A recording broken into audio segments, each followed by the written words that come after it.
Hello and welcome to the Bucknuts Happy Hour.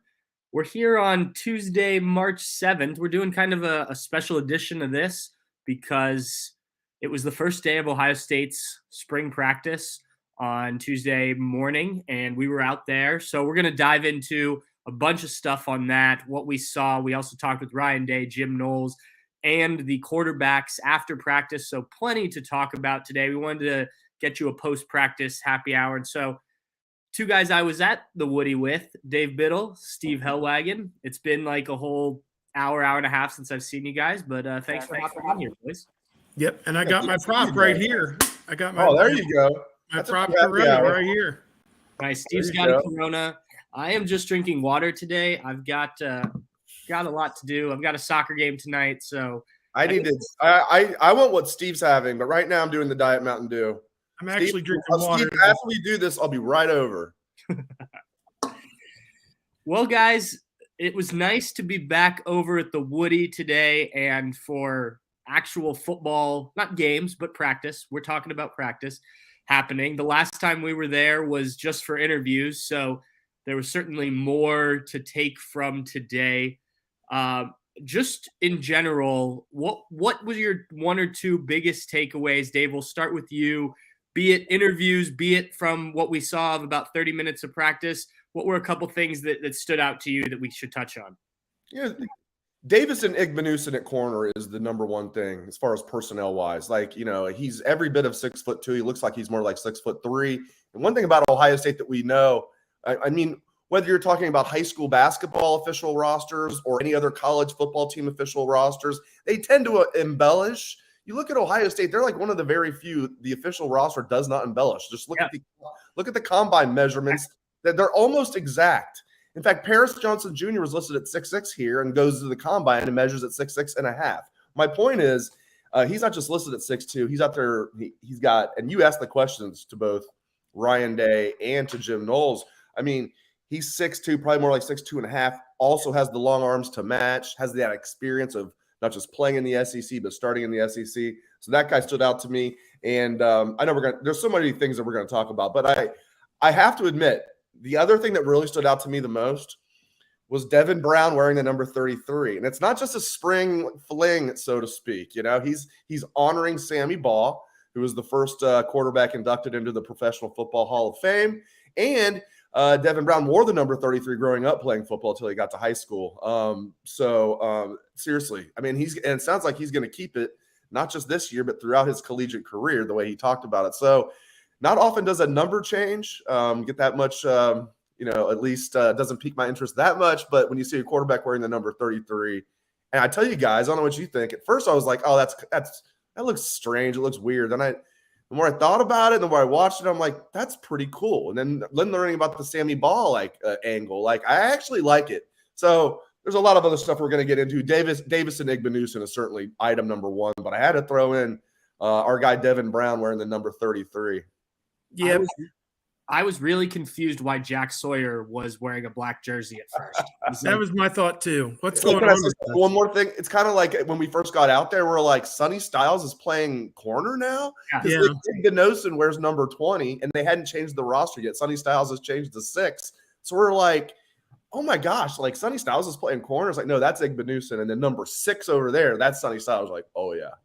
Slightly taller, looks a bit more familiar. Steve, what about you? What were a couple of your big takeaways? Yeah, there was a lot to like there. Just talent in every direction that you look. I mean, JT Tuimoloau and Jack Sawyer look like they're ready to wreak a lot of havoc this upcoming year.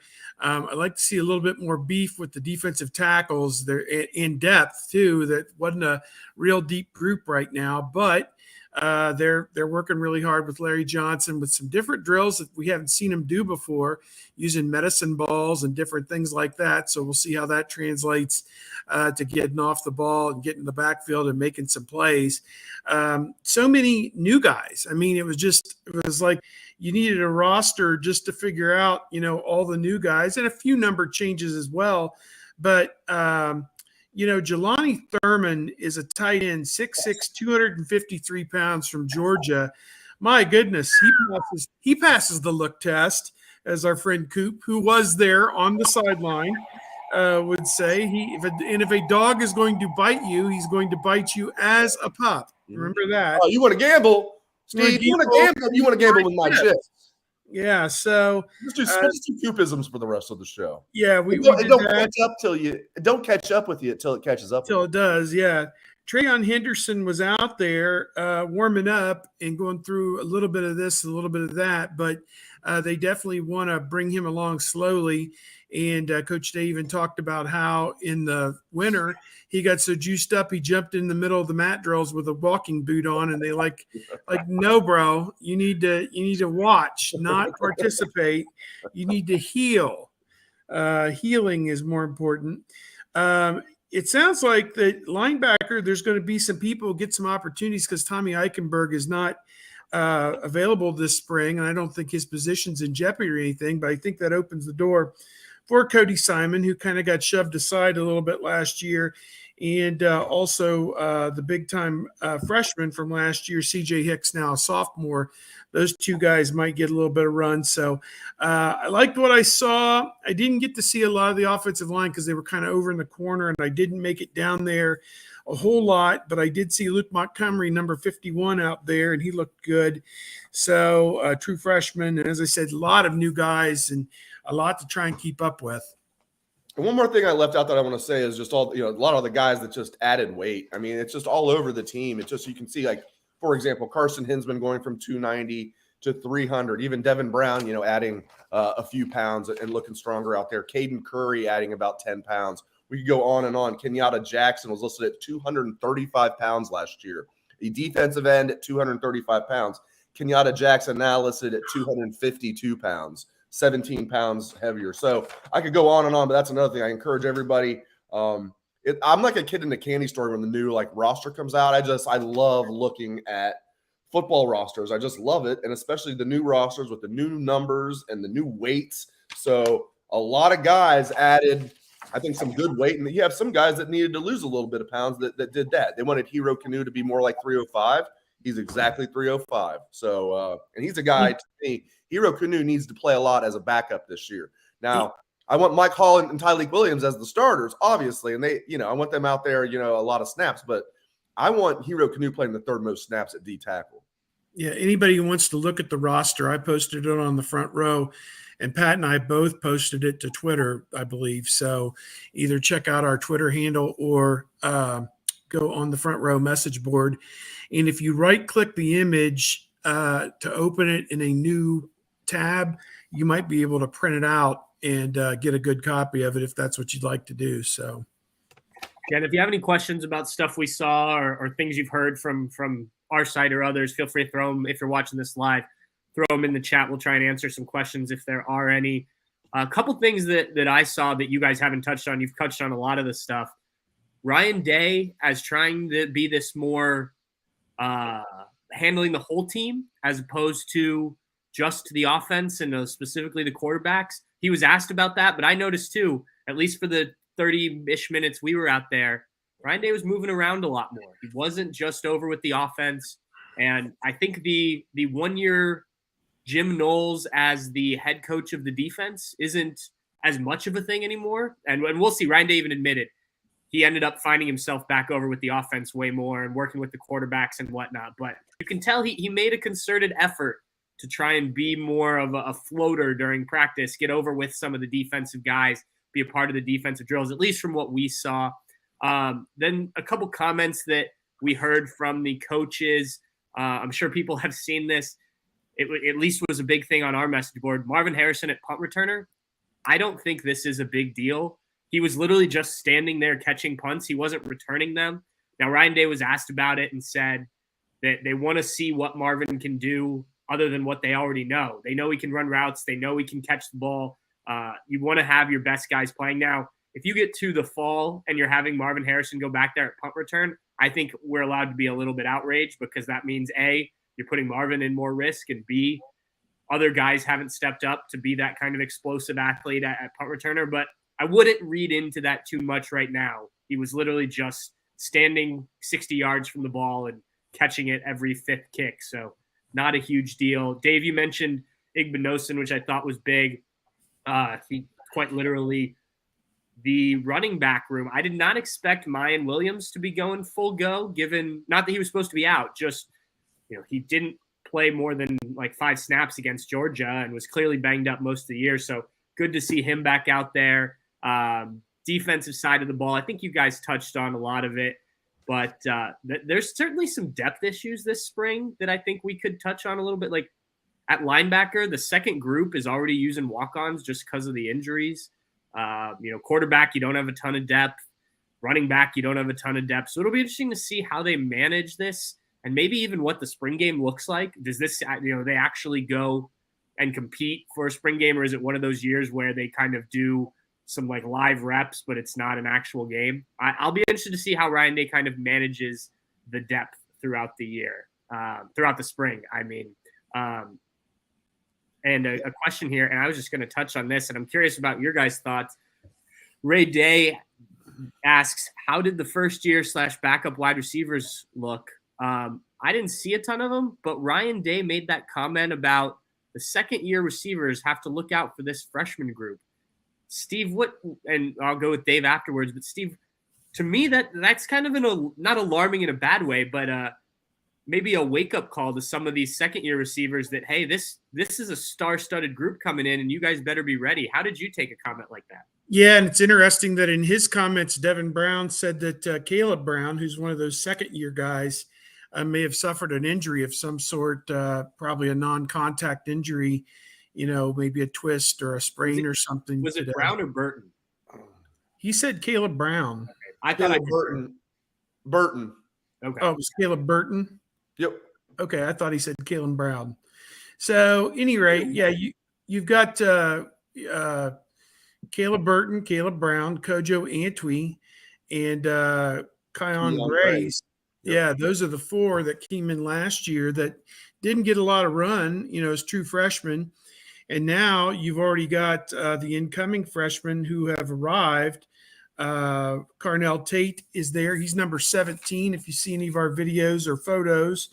And then number 80 is Noah Rogers. He's already there as well. So, those 2 guys in particular have enrolled early and are going to push their way into the 2 deep or try to. And we'll see if any of those second-year guys can also do the same. To me, building depth at wide receiver is very important because you don't want Egbuka or Marvin Harrison Jr. to break down because they're playing way too many snaps. And it's real easy for them to do that in this offense where they're running, 30, 40 yards on every play. After a while, there's a limit to how much one player can do. So to me, you want those guys fresh and making plays in the fourth quarter and, building some depth there. Brian Hartline didn't play much depth there last year. So to me, I think that's a critical area on this team. And I do expect Tate and Rogers in particular, to be guys who do kind of push their way through there. Yeah. And, Bryson Rogers is another that is the other one that's enrolled early, and then they're going to wait on Brandon Ennis, who I think, my gosh, if he was here, especially in spring, I think there'd be a good chance he'd play a lot in the slot, even as a true freshman, and they could move Emeka to the outside. Also have Julian Fleming, and obviously Marvin Harrison Jr. being the number 1. But we'll see with Ennis not getting here till June. We'll see about that. But, yeah, those were damning statements from Ryan Day, in my opinion, putting the second-year wide receivers on notice like that. I won't be surprised if a guy like Caleb Burton transfers after spring. If it doesn't look like it's in the cards that he's going to play much now. He was a guy that was a 4-star recruit. Originally, he was a 5-star. He was a number 1 early on in the process. He was a number 1 rated wide receiver in the country, Burton was. And then he, fell down a little bit. Kind of a slight wide receiver. I remember thinking like, I thought he was a little bigger than what he actually is. So we'll see. I think probably 2 of those guys are going to have a role this year. I don't know if it's going to be Keon Grays or Caleb Brown or Kojo Antwi, but I think 2 of those guys will be able to get in the mix a little bit. But those were damning comments. It's clear to me, and the rankings bear this out, but it's clear to me this true freshman class of wide receivers, both classes have had 4 receivers in them. So the 2023 crop of wide receivers is clearly a better class than the crop of 2022. But I mean, Brian Hartline's recruiting at a crazy elite level. When that class of 2022, we're looking at it as not on Ohio State standards. But yeah, I mean, Ryan Day made it clear that those true freshmen are already making waves. So we'll see what happens. Now, as we all know, if the top wide receivers all stay healthy, it's probably a moot point anyway, because Marvin Harrison Jr. and Emeka Egbuka and Julian Fleming and Xavier Johnson are really going to get, pretty much all the snaps in big games anyway. We've seen it time and time again. Nothing's changed ever since Brian Hartline's been the wide receiver coach. It's not going to change this year. So if those guys stay healthy, then it really doesn't matter. Jaden Ballard is another one, even though he's a third-year guy. They kind of lumped in there with those second-year guys. Like, now's your opportunity. Julian Fleming's missing spring. Emeka Egbuka's missing spring. Marvin Harrison Jr. doesn't need to do anything this spring. So he's the best wide receiver in college football. Day even said Xavier Johnson's going to be limited this spring, just pitch count, because he's played a lot of football already. He's not hurt. So now's the time. If you're a Keon Grays, now's the time to seize the opportunity. If you don't, you might be on the outside looking in. I thought it was a little bit of an indictment on them last year when they needed somebody to step in for Jackson Smith and Jigba, and you went with Xavier Johnson. And this isn't to say anything negative about Xavier Johnson, because he certainly worked his way from a former walk-on into scholarship player, into a guy who contributed against Georgia. But when scholarship guys who were recruited to play here on scholarship aren't getting at least looks over a guy who was a walk-on, that says something about the progression of some of those players. So maybe we should have read into that already. Flipping over to the defensive side, one of the positions I think we talked about the most last offseason was the jack position. And I think it was a waste of time, because they, as Jim Knowles said, they used it about 15% of the time last year. He does intend to use it more this year, it sounds like, but they're not going to do a ton with spring. But the biggest thing, and maybe the best thing that Jim Knowles said when it came to the jack position, was Jack Sawyer not playing jack right now. He is going to focus at defensive end. If you missed it in February, Larry Johnson, Dave, you and I talked about this recently on the BM5.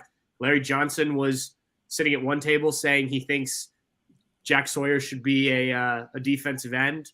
Jim Knowles was saying that not so fast on that. Sounds like they've come to an agreement. Steve, Mitchell Melton back will help with that. He's a guy who can play that position. But what do you make of Jack Sawyer focusing fully on defensive end, obviously the position he was recruited at, and what that could mean for the Buckeye front? I think it's huge. I think he was a man without a country last year. They kind of moved him around and said, go try and find the ball, and tried to believe that he had been programmed with some kind of sixth sense to know where the ball was going to go. And it just didn't work out very well. And I don't think it was really his fault or the coach's fault or anything, just an experiment that didn't yield as many results as everybody would have hoped, and a lot to put on a young player to freelance in a sense. I think that this will simplify the game for him, and he will be able to just concentrate on one task and one task alone, and that's being the guy in front of him and go hunt down whoever's got the football. And I think he's ready. He looked like he was in the best shape he could possibly be. He's always looked great, but he looked even better, I thought, today. And now he's got that look of a veteran, that confidence in his eye that I know what I'm doing. I know I'm the best player on the field, or I could be the best player on the field, and I have to go play like it. And I think that is going to bode really well for Ohio State. I think if those two guys on the outside can set the tone on a consistent basis, and they can get away with only using four-man pressure, it just means so much more for the back seven. And I'm excited to see, again, Caden Curry is another guy at that position who's lapped on some weight. They've got him listed here at 6'3", 259. I think he's actually bigger than that. It looked like to me maybe an inch taller and maybe another 10 pounds. He seemed like he was pretty good size, but 260 is not bad, I suppose. But at any rate, I'm excited about it. I think it's time for Ohio State to get back to doing what it does best, and that's just making things real difficult on the opposing quarterback by collapsing the pocket. And I think they got the right guys to do it. You look all across that field, guys, they've got everybody, a lot of guys that are in their third year that want to be at that combine next year. And that's Sawyer and Harrison Igbuka, I mean, Tui Maloau, there's four of them right there, and probably a host of others. I mean, dare I say, Kyle McCord, if he has some kind of incredible season, could be in that mix as well. So there's a lot of guys. Travion Henderson, another one. So this is going to be a fun year. I mean, these guys are. So they came out today it was a work day. It was not a, trot out there in our pretty uniforms and make it look like we're doing something. It was a football day. I liked what I saw. Yeah, no syllabus day on the first day of spring practice. Dave, while we're talking about the jack position, who are the guys you think? I mentioned Mitchell Melton. Jim Knowles talked about a couple others. Who can get that position to where it needs to be for the Buckeyes in your mind? Yeah, it could be Caden Curry. I think he's a guy that could fill that role well. I think, Mitchell Melton, if healthy, almost a year removed from that injury in the spring game. It's good to see him back, even though he's not at full speed. He's going through position drills.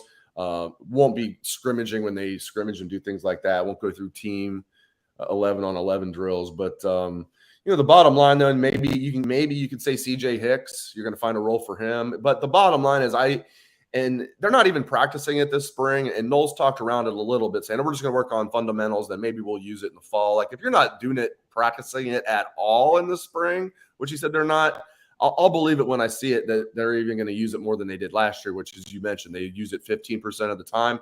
I would take the under on that. So I think, I don't want to say it's irrelevant because you never know when they might bust it out, and I could be wrong, and it could be a big part of the defense. But I don't think it will be this year. To answer your question, though, I do think Caden Curry is a guy that can play that role, Mitchell Melton and CJ Hicks. But I think it's great that Jack Sawyer, that's one of the things I definitely have written down in my notes. I think it's great that Jack Sawyer is now just D.E. Sawyer. Don't call him Jack Sawyer, right? He's not playing the Jack anymore. He's D.E. Sawyer. You just put your hand in the ground and go get it. And I agree with Steve. I think he might have even bulked up a little bit too much last year. He's still listed at 265, which is what he was listed at last year. But he just looks like a little bit more flexible to me this year. Maybe he put on, I think he was around 240 as a true freshman and adds like 25 pounds. It's just swolled up. Like, I think he might have been a little too stiff last year and playing out of position. So I don't think he's going to be a superstar this year, but I think he's going to do well as that starter opposite JT Tuimoloau. Another guy I want to touch on, Sonny Styles. I asked both Ryan Day and Jim Knowles about him. It sounds to me, you guys can correct me if I'm wrong, because they're not going to speak in absolutes. I basically just threw it out there like, do you need to find a starting role for this guy? Like, is it just like, we gotta, whatever happens, Sonny Styles must start? Like, and they didn't say yes, but they basically did. So they didn't say no. They definitely didn't say no. It was more of a yes than a no for sure. Yeah. So I just think, and one more thing, I think Ryan Day's comments on depth on the defensive line was interesting. He really likes the starters, and he says he kind of likes half of the two deep. So he's like, they got about 6 guys that they like on defensive line. So they're not thrilled about the depth, but they really like the top 6 guys. Yeah, same with the linebacker. It sounded like too. There's obviously the starters coming back and maybe a guy or two behind them, but they want more depth there. And Jim Knowles even talked about rotating more, not having basically 2 guys play all of the snaps at that position. Steve, I know you got some stuff to do. You need to get out of here. Yep, I'm working on the Ryan Day story, trying to get that most of what he said out there because it was a lot of great stuff. It was very much focused on what's going on with the team in 2023. There wasn't a lot of extraneous issues and NFL Combine and silly stuff. It was primarily football, which I think everybody here appreciates. And working on that and working on some photos. Our guy Dan Harker took a bunch of photos today, as did I. And I know Dave shot some videos as well that can be posted as well. So we got a ton of stuff out there and a ton still coming. So don't touch that dial, Bucknutters. And we love each and every one of you. And if you got any questions or anything, post them on the message board and we'll do our best to get them. Did my chat last night. It was a little bit light. Didn't have as many questions as I normally have, but we still got about 3,000 words worth of stuff, about half our normal inventory last night. So I need people to come stocked up next Monday with the questions. Oh, and the Murph Man and myself, we're headed off to the Windy City tomorrow to follow Ohio State basketball. So there you go. Yep. Yep, we are. All right, Steve. Well, good See stuff. y'all later. All right, Yeah. we'll talk to you later. Yeah, Dave, not too happy we're leaving him here in Columbus for Chicago. Not because he wants to come to Chicago. He just wants some help at practice on Thursday, which I really wish they would just plan better. If they just put spring break a week later, they could have had spring practice this week.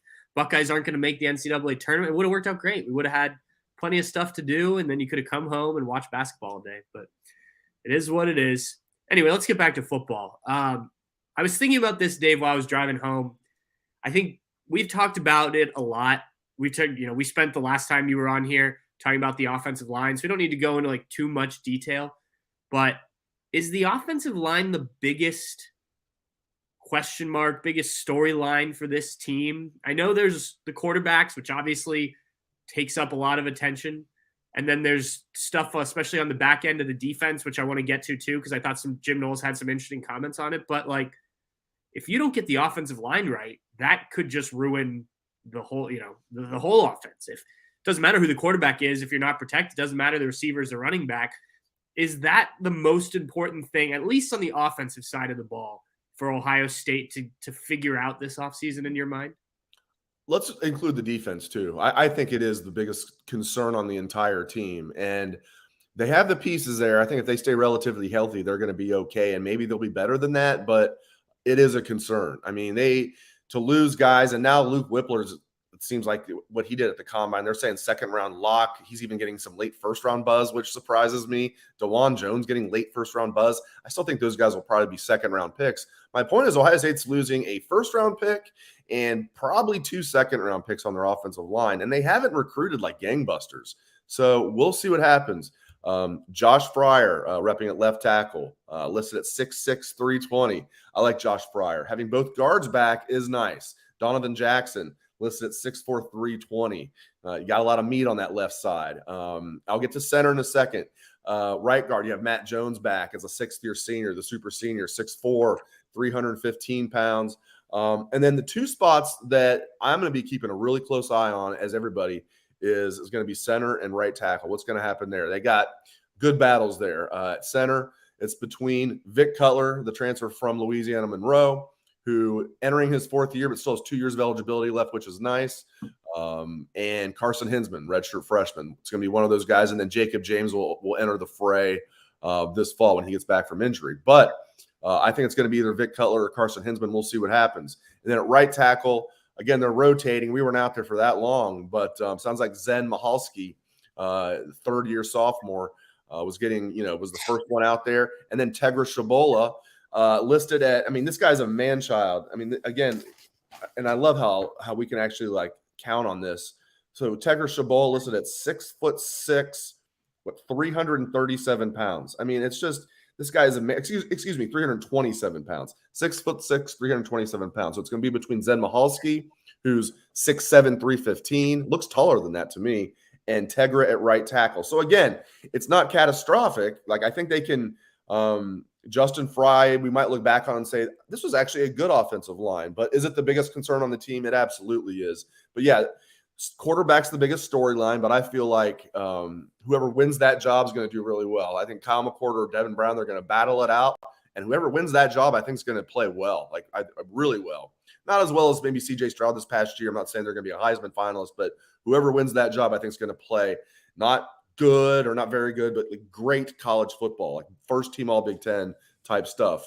And then the defense, of course, is a huge story. They cannot do what they did last year and just be over aggressive. And it's weird that I love aggressive defenses. I love playing man press, but you gotta, pick and choose your spots too. And that was supposed to be Knowles' calling card was, he mixes things up well. Well, he didn't mix them up well enough against Michigan and Georgia, and it cost them.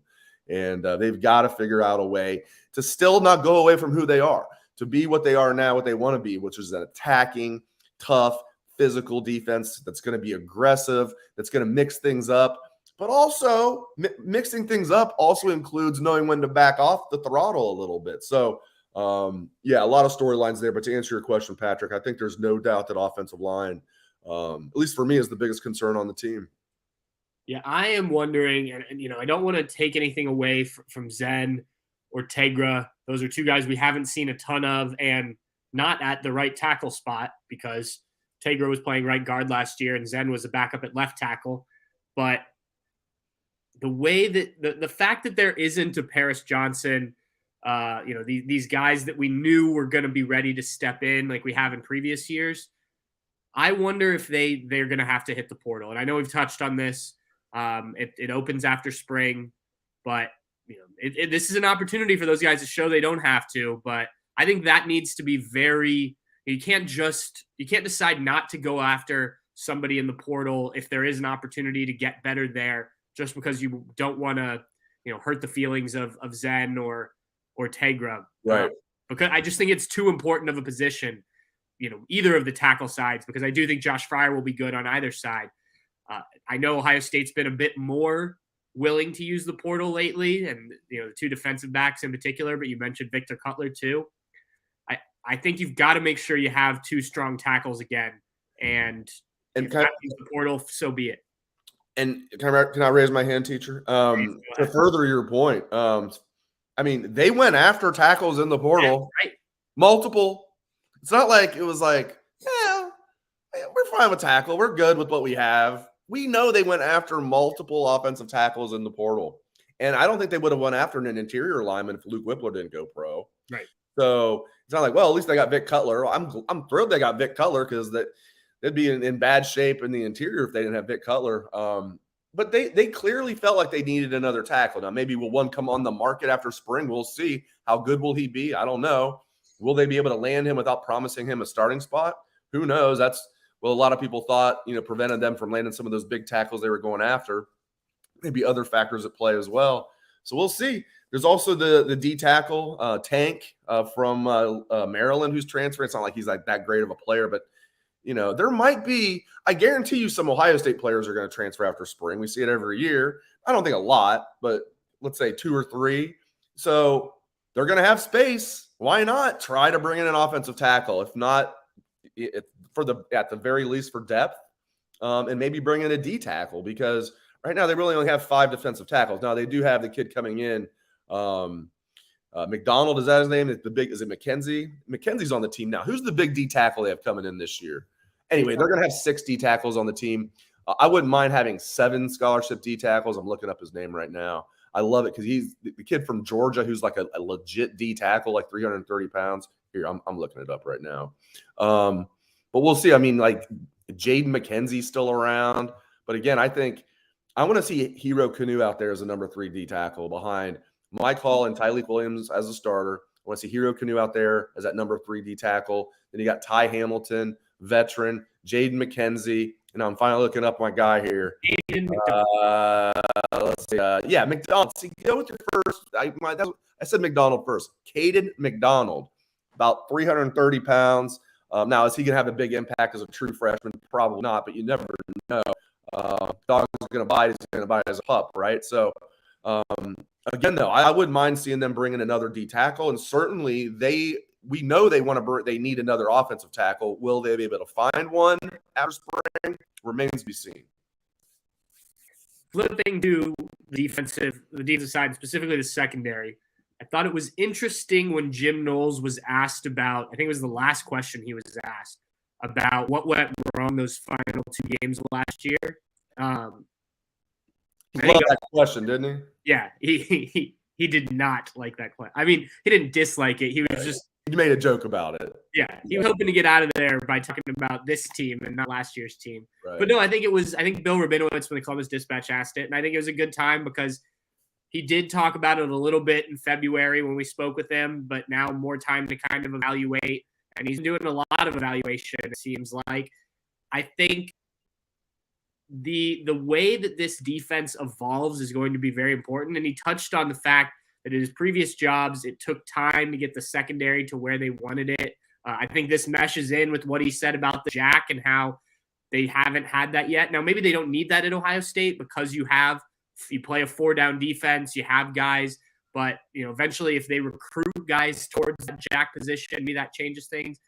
But what did you make of Jim Knowles' kind of answer that question about how, there usually is some natural progression, but he also understands that they can't last year he was trying to teach the defense. This year he wants more good on good to coach basically for those matchup games and not for the games that you're probably going to win anyway.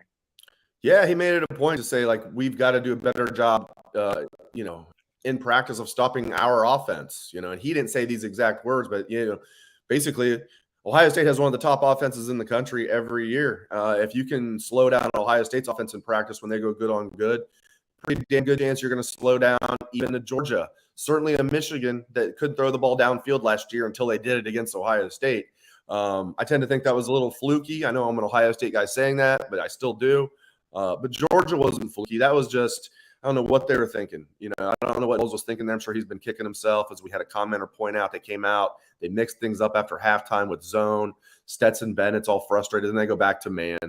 I guess at least they mixed things up. But once you mix things up and something's working, how to stick with it until they prove that they can't beat you with it. So we'll see. I don't think they're going to use the jack that much this year. I think they're just going to go with the traditional 4-down lineman.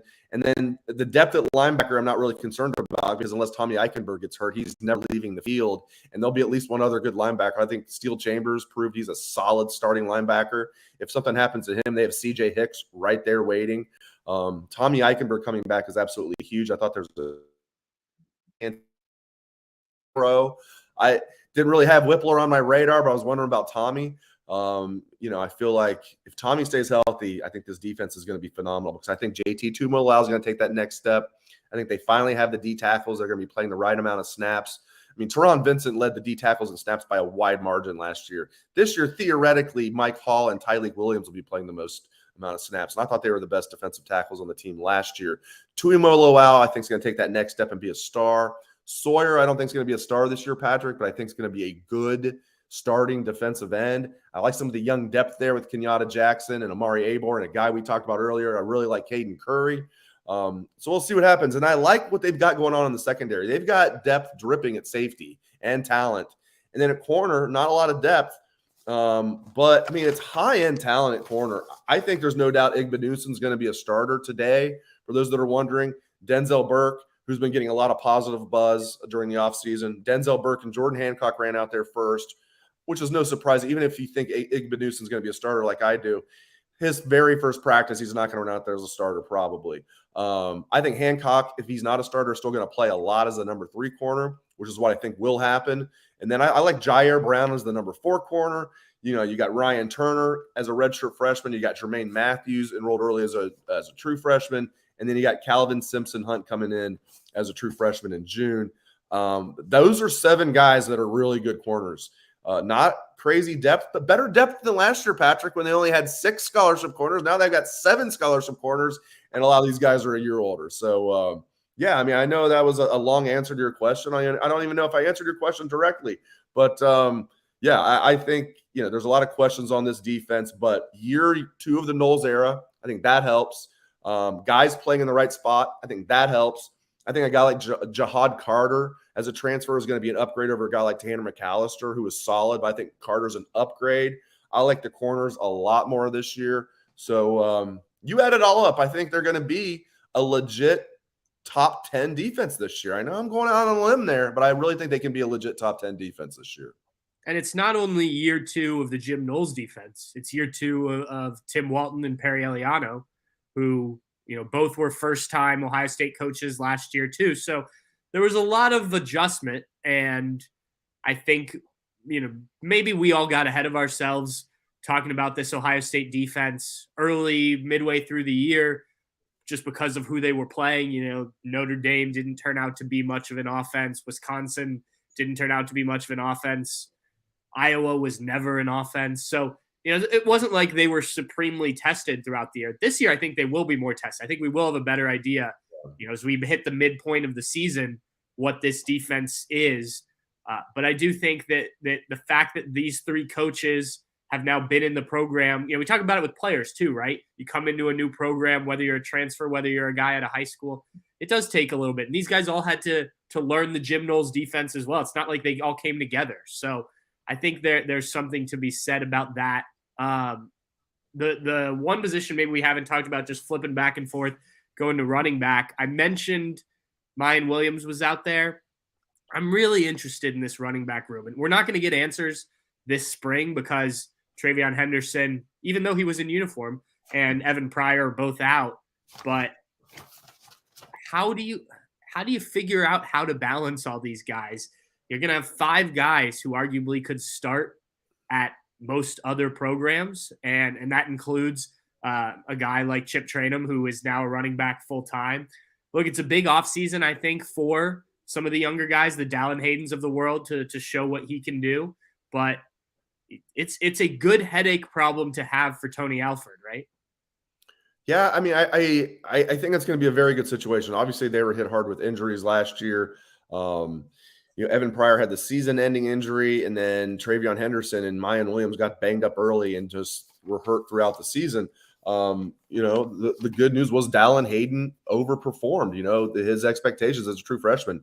I don't think many people even thought he'd see the field as a true freshman, and he certainly did not look out of place. Is he going to be a superstar here at a school with one of the best traditions in college football at running back? We shall see, but I liked what I saw a lot as a true freshman.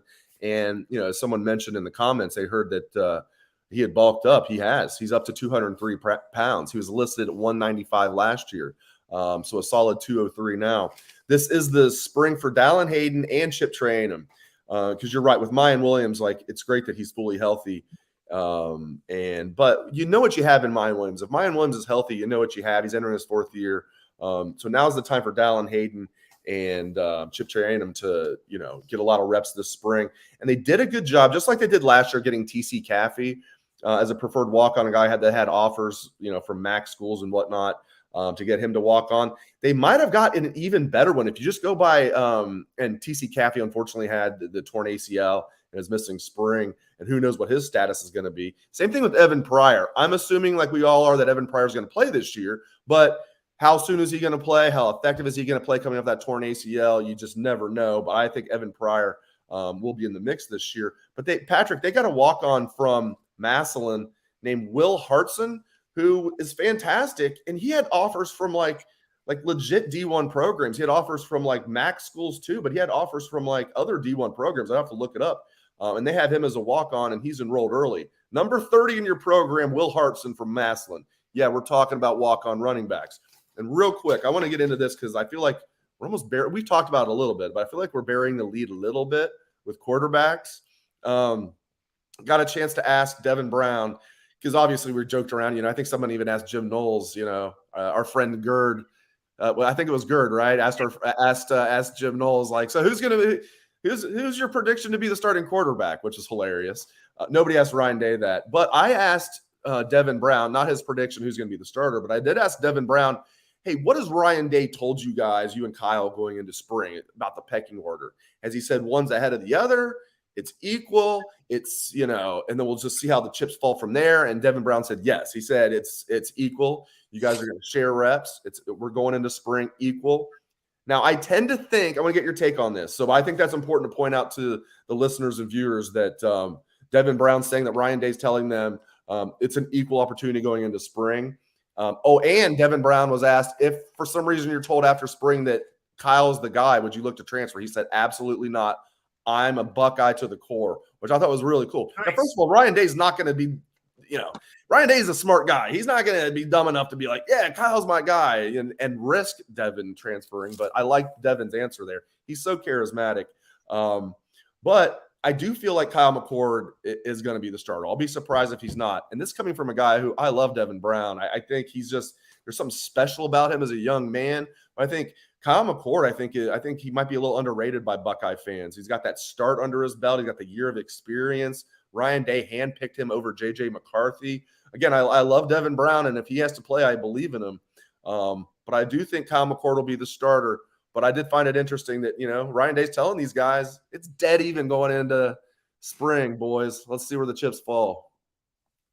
Yeah, I mean, it is interesting to hear that. I'm not sure I believe it entirely. Right. I mean, what we saw was Kyle McCord take nearly all of the first snaps. Now it's day one. I wouldn't read into that too much, but I do think that shows you, look, this is a guy who, as you just said, Dave, he started a game at Ohio State. He has thrown touchdown passes. He is well ahead of where CJ Stroud was, not only in terms of years of experience, because he's been in the program 2 years, but he's actually played and done some things on the field. So, look, I'm not ready to say, I know you just said you think it'll be Kyle McCord. I'm not ready to say either way. I want to see more of these guys, but I definitely think just based on that experience alone, Kyle McCord starts the spring with, however far ahead you want to do it, feet, millimeters, whatever. I think he is at least a little bit ahead here to start things. What do you make of McCord's demeanor? I feel like personality of a quarterback is so important because you are the leader of the football team. I mean, there's the head coach and there's the quarterback. And I don't know what to make of it. I don't know because Devin Brown is so charismatic and you can just tell how his teammates might gravitate toward him. And I feel like McCord, even though he has this, he's not charismatic, I still feel like he's a good leader. Now we'll find out. The proof's going to be in the pudding. But I'm curious to get your take on this. McCord's very serious. He's got a very serious demeanor. Doesn't joke around a lot. But he also can get lighthearted at times. When someone was asking about people saying that Devin's the mobile guy and you're the statue guy. They didn't say statue, but you're the pocket quarterback. Do you ever get it? Think your mobility is a little underrated? And he kind of smiled and joked. So it's not like he's like completely stoic. But he's got a very serious demeanor, not very charismatic, but that doesn't mean you can't be a great leader. Like if you go out there and, you're one of those, like Tommy Eichenberg's a great example. He's the leader of the defense. You couldn't be any less charismatic than Tommy Eichenberg, but I tell you what, he's as tough as they come. And when he talks, everybody listens. What do you make of McCord's demeanor? And do you believe in him as a leader of a football team? Here's my read. I think that Kyle McCord is one of those guys that is one way when he's talking to us and another way when he's with his teammates. And here's an example. When we were down in Atlanta for media days at the college football playoff, I was standing there talking to another guy. Another reporter was answering questions, and sitting off to the side was Kyle McCord with, I forget who was sitting next to him. And I watched as reporters came up and he got, sat up in his chair and answered questions. And then guys would walk away and he'd be joking with the guy sitting next. It was almost like two different people. And I think he just realizes, the business time, look, the cameras are on or the microphone's on or whatever. I got to be serious. And like you said, and the video's up on our YouTube page if you want to watch any of the guys from today, but Kyle McCord in particular, there were times when, he was asked a question. And I know at one point he was starting to take a drink of water and just kind of had to pull it away so he didn't drink the water and, was laughing about something. And so I think he has that side to him. I just think he doesn't bring it out as much around us than to his teammates. Now, you're right. Him and Devin Brown, definitely different people. In terms of who can lead the offense, lead the team, I don't know if that matters as much, depending on the team that you have. Now, I think some teams may respond better to a guy who is more upfront about who he is all the time. But I think other teams may gravitate towards a different kind of guy. So I think that's one of the things that we probably don't talk about enough. And probably because we haven't had some of these really legit quarterback competitions is, it's not, it's going to be a guy who can throw the ball down the field and make the plays and whatnot. But when it comes to that leadership aspect, the team and how they respond to a guy, it's sometimes a bigger deal than actually just the guy's leadership. I mean, you think back to JT Barrett's freshman year when he was redshirting and like the team just loved him. And obviously, what JT Barrett meant to this team as a leader down the road, but that didn't mean that Braxton Miller still wasn't the leader of the offense. It was just they did it in very different ways, and the team responded a little bit to JT. So to answer your question, Dave, I'm not sure it matters entirely, but I do think that Kyle can be a bit different than when the camera's on. Yeah, I like that. I like that. And I totally believe that. I get a good feeling because I wasn't sure what to make of it at first. Because again, I believe in that. It's not the most important thing, but like quarterback is unlike anything in sports really. And it's so important and there's so many different ways to be a great leader. I agree with your take. I think Kyle McCord has what it takes to be a great leader. Everybody can do it different. Just because you're not the most charismatic guy to the media doesn't mean you're not in there with your boys in the locker room getting as charismatic as possible. So you see it all the time in sports. People talk about it. You even hear about it, but like, I'll give an example that might surprise people if they haven't heard this. I've heard people swear by this. Bill Belichick, if you get him like with his friends, like behind closed doors, is actually hilarious and actually has a great personality. I know, right? Nobody believes that. Like, no, everybody who knows him well says it's true, that he's funny, that he's fun to hang out with. And then you would never know that by the way he talks to the media. So even as a media guy, I'm fully aware that not necessarily what we see is what we get, but yeah, I'm with you. I believe in Kyle McCord. And again, I can't stress this enough. I believe in Devin Brown too. And I believe whoever wins this competition is going to have a very good year. I'm not saying they're going to be a Heisman finalist, but I think they're going to have a very good year as a starting quarterback in their first year. One thing I thought that I haven't gone back and listened to Devin Brown. I was over with Kyle McCord getting video. He was asked, I don't even know what the question was, but I think it was just about being in the pocket and his pocket presence. He was asked about that, and he said he spent a lot of time this offseason studying your guy Joe Burrow, Pat Mahomes. He listed 2 or 3 others, NFL guys, top NFL guys. And I thought that was interesting. Just they're different kinds of guys. I mean, Burrow does it different than Mahomes, who does it, so he's looking at a number of different guys in terms of the way they handle the pocket and manipulate the pocket. And I'll be interested to see how that translates into his game as we get to watch him a little bit more, because those guys aren't a bad group to watch. Some of the top quarterbacks in the NFL. I think he should emulate everything Joe Burrow ever did, other than transfer to LSU. That's fair, though it did work out. But not be drafted first overall by the Cincinnati Bengals. I mean, in college, you know what I mean? Like, because I think the Bengals are going to be okay at quarterback for a while, and they're not going to have the first pick of the draft for a long, long time. Yeah, you're probably right. All right. Well, is there anything else that stuck out to you that we didn't touch on? Because I wanted to just kind of go over a little bit of everything because it was a really busy first day. I made a list here, and we touched on everything. I'll mention one more thing. It was great catching up with Braxton Miller today.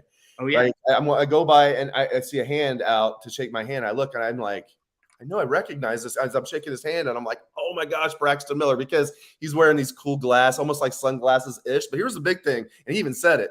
Like, his hair's long now. I don't even know how to explain it. But Braxton looks great. It was great talking to him. He's an absolute legend. I think, some fans don't forget, but like, man, if he doesn't get his shoulder just destroyed in that 2013 Orange Bowl, 2013 season, who knows? Braxton is an absolute legend. He was mentoring young quarterbacks, so he brought them to practice with him today. So great seeing Braxton there. And, yeah, man, we have a quarterback battle on our hand. Nothing's more fun in football than a nice quarterback competition. I think it's going to be Kyle McCord, but I'm not betting on it because I believe in Devin Brown too. So, no, man, I don't think we left anything on the table. But as you said, it was great being out there today. Fantastic. It was fantastic being out there today. I'm going to keep being like a kid in the candy store. I recommend everybody does this. The new roster hot and fresh out the kitchen. You can get on our site and read it. I believe it's on Ohio State's official site. I love seeing the new numbers, the new heights and weights, everything. When I say height, people are like, new height? What are you talking about? Well, Jordan Hancock apparently shrunk. He went from 6'1" last year. He's now 6 foot even.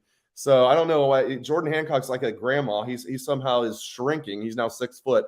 So anyway, but this is what I'm going to be doing is perusing the depth chart the new roster because I absolutely love it. Patrick, it's been a pleasure, my friend. Yeah, Dave, thanks for doing this. You will be there on Thursday.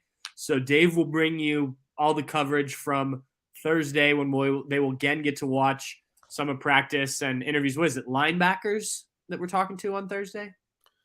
Oh, we're getting Coach Hartline. That's the main one, and I think you're right. Is it linebackers? And that's the only group we're getting.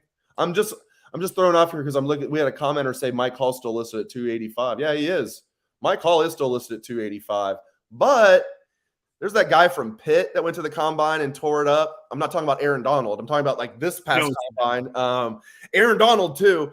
But if you're 285 in college, it's still young in your career, and you're super quick and strong and have strong hands like Mike Hall, I'm okay with Mike Hall being 285. And I'm a guy that likes my floppy belly DTs. Tyleek Williams is listed at 320, was listed at 315 last year. I like that, but I'm sorry, Patrick. No, you're good. Anyway, Dave will be out there Thursday. Steve and I will be in Chicago for however short of or long the Buckeyes last in the Big Ten tournament. Probably shorter rather than longer, but we won't go into that. Dave, they'll follow you for coverage on Thursday. Steve and I will still be helping out. We'll just be doing it from a distance. Dave, thanks for hopping on.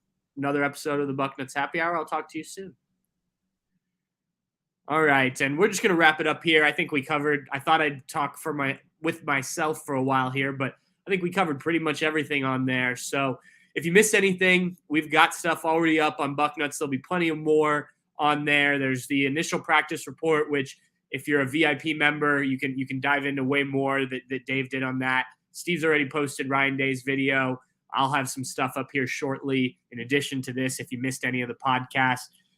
Please, if you're on YouTube, Facebook, whichever it is, if you're on YouTube, please subscribe to the YouTube channel. I assume most of you do, and that's how you jumped on here watching this live. But if you're listening after the fact, Facebook, like our Facebook page. We post a lot of content on there as well. So we appreciate all that. And thanks for tuning in to this, I won't say emergency edition or just usually we do this later in the week, but first day of Buckeye spring practice, we thought it was important to get some reactions, some thoughts out there. And so we brought you earlier in the week happy hour. Anyway, Buckeye fans, Bucknutters,